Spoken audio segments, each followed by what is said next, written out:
This Pronto pointer is to show the quick quote to order release that's on the dashboard here in Pronto. So this is this grid right here. So this is the 10 most recent quotes. I can also see my 10 most recent orders. But a quote's been entered and it has not expired, meaning it's within the time frame that we can hold the same price. Here's the quote number. So I've got this order button, so nothing has changed. I want to just convert this quote to an order. In one click, I can send this quote to the cart to place an order.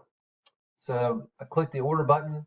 I've got this in my cart. Nothing has changed. So I can just add a PO number, click update cart to save it, make sure my date is correct, and then proceed to check out and place this order.